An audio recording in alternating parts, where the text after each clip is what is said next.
at least the people in the media did think that America was actually a good thing. And it's not at all clear that that's the case now. In fact, I think there's probably a good case to be made that that's not the case, that the vast majority of the legacy media and the mainstream media don't think America's a good thing. And when you look at the 1619 garbage, you know, they don't think we were a good thing from the beginning. Yeah. That's been happening to some extent, right? Because when you look at the ratings, Fox for forever has absolutely cleaned CNN's clock and MSNBC's clock, and frequently done them at the same time. Yeah.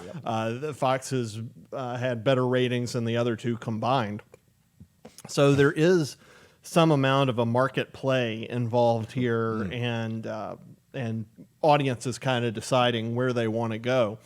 It is alarming, though, that a group claiming to be unbiased, that controls multiple news networks and is a source for an unbelievable number of stories per day, news stories, is out there essentially saying, hey, look, had it not been for us, I'm not sure we would have gotten Trump out of there. And I think he said would have gotten Trump out of there. So it's a, I loved the movie Patton. And in the movie Patton,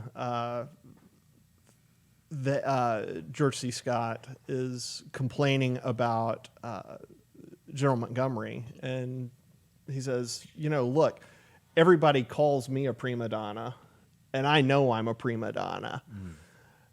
My problem with Monty is he's a prima donna, and he won't admit he's a prima donna. And that's it. It's like we admit our bias in these things.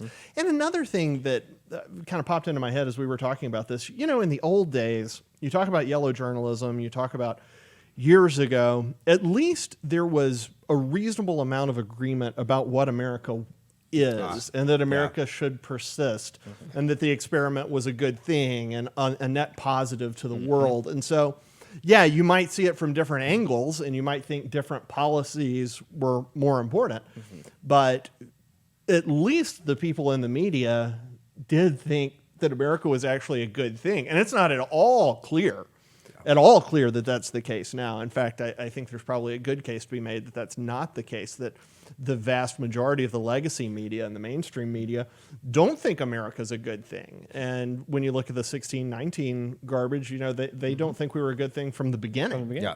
And to get back at the point that you made at the beginning of that, Josh, it's the idea that, this ideology and this kind of their coverage of everything, it is used as a source for multiple, major news narratives and stories, set the narrative, which becomes more of a problem when they are trotting out anonymous sources like we have seen them do over the last 4 years.